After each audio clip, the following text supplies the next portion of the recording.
Okay, I'm pretty sure nobody knows about this guy.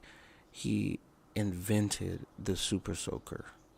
Like he invented the water guns that we all used to use.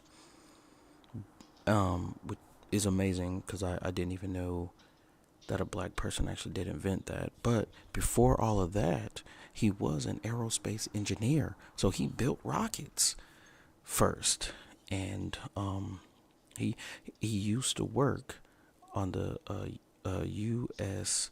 Air Force and at NASA, which is crazy.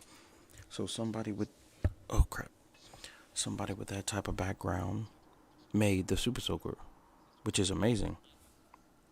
Which is just amazing, and oh man, this video is about to be so down. Oh, I'm just not feeling it. But he deserves a spot on this list right here because he is an amazing man. Amazing man at 76 years old.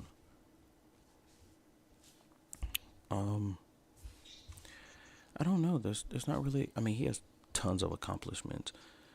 Like he was awarded the Air Force Achievement Medal and the Air Force Commendation Medal from the Air Force. I mean, that's amazing. So you know he was making that bank with these super soakers, especially after coming from the Air Force and working at NASA, and then he made the super soaker, which generated 200 million in sales. Cause everybody was having fun. Everybody was having fun with those. If you ever bought one, it was a black man that made it, and he was making bank off of those kids, especially in the summer, back in the 90s. Back in the freaking 90s when it was hot, you ain't had nothing better to do. Get you a water gun. Alright, so let's get into some of these videos. You want me to shoot you, torture? Sure. Now? Go for it.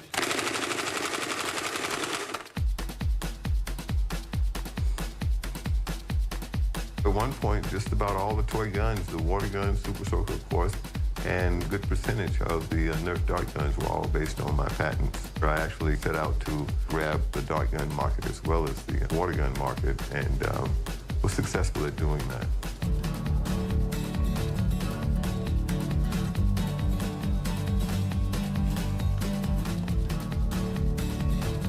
I'm Lonnie Johnson. I'm a nuclear engineer and the inventor of the Super Soaker water gun. Ask me anything. So when and how did you come up with the idea for the Super Soaker? I got the idea for the Super Soaker in '82. I was actually working on a heat pump. It hooked this hose up to the bathroom sink and had this nozzle that I made connected to the hose, and I shot the stream of water across the bathroom. It occurred to me that this would really make a really neat water gun if I could develop a high-pressure water gun. I will say that I enjoyed playing with water guns when I was a kid, too.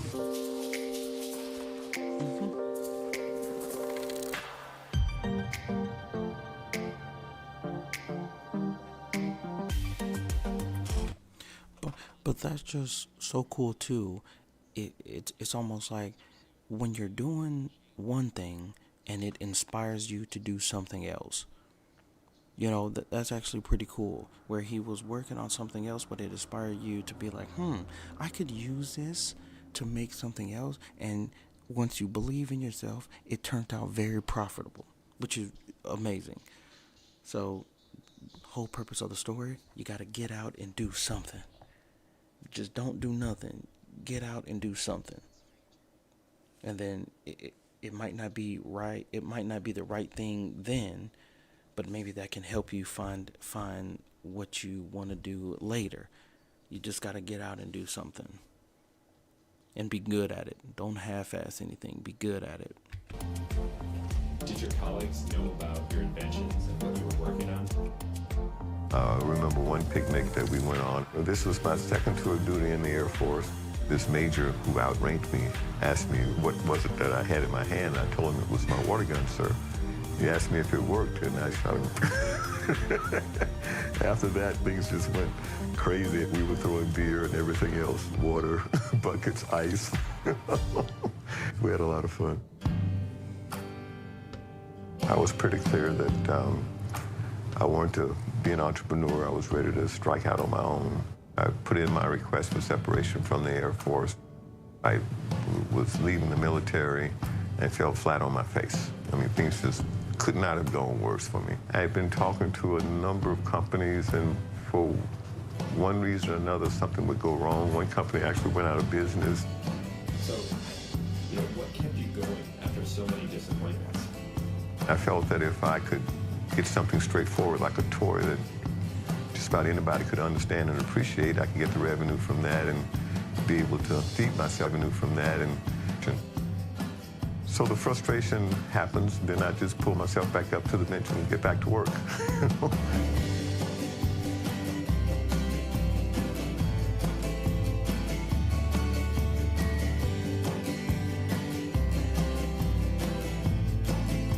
It wasn't until '89 that I met the people at Laramie. And this was the original version of the Super Soaker 100.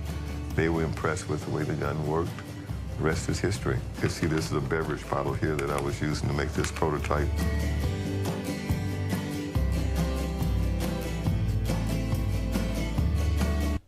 And I will say, with all these videos, I thank God people have already done the research on it.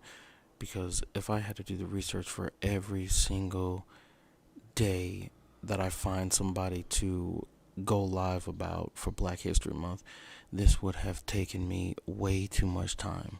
I thank everybody for doing their own research, and then I could use that research to make my video. Thank you. Because this right here is amazing. What were some of your favorite childhood toy memories? Well, my favorite toy when I was a child was an erector set. And as I got older, my favorite toy became my robot, and it took me over a year to build them. But I remember experiments. They were, I guess you could call it play, but it was more exploring my curiosity.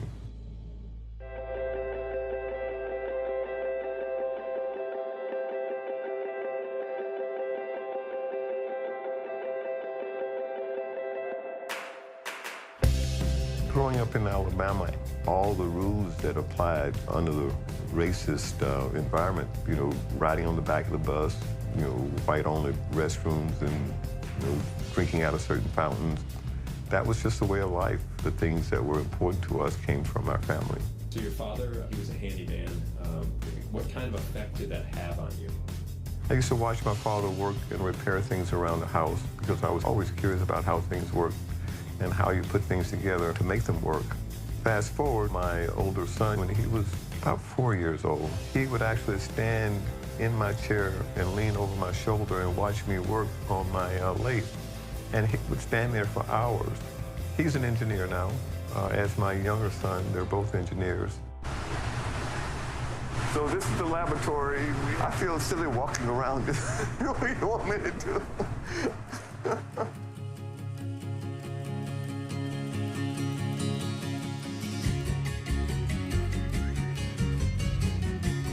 Sometimes I think to myself, maybe Super Soaker spoiled me. I want to super soak the battery industry. I want to super soak the energy industry. I want to take it to another level. I'm Lonnie Johnson, and this is my biography.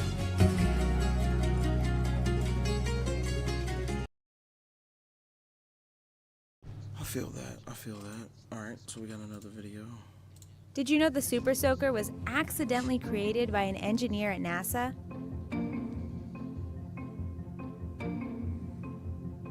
Lonnie Johnson was born in Mobile, Alabama in 1949 to a truck driver and part-time nurse's aide. He and his brothers would spend summers on his grandfather's farm while his parents picked cotton to make some extra money. They created their own toys out of junkyard scraps. He once made a go-kart with a motor from a lawnmower and even created rocket fuel out of household ingredients. A failed experiment that ended in a large kitchen explosion. His curiosity earned him the nickname the Professor, and his inventions took him all the way to the National Science Competition in Alabama, where Johnson presented his remote-controlled robot named Linux.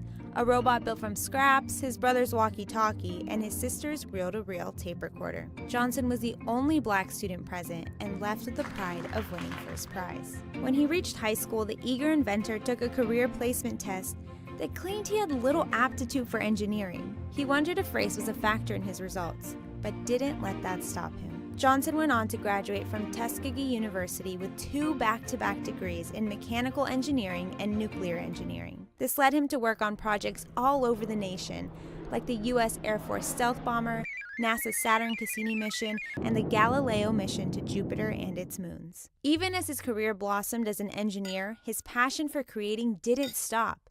Every night after work, Johnson would head down to his basement and work on new inventions. One day, while attempting to create an environmentally friendly heat pump, the engineer took some tubing, attached a nozzle to the other end, and connected it to the bathroom sink. Water shot out of the nozzle and across the room, and the Super Soaker was born. His children and friends soon became his focus group. He would show it off at work functions and military picnics. The cheaply made water guns of the time didn't stand a chance against his highly sophisticated invention. Johnson secured a patent and signed a deal with a major toy company. It took less than a year for the Super Soaker to become a hit. Years later, the high-pressure water gun is still popular, with many different versions now on the market, which has driven over $1 billion in sales. It was a toy of the decade back in the 90s and continues to be a summer favorite today.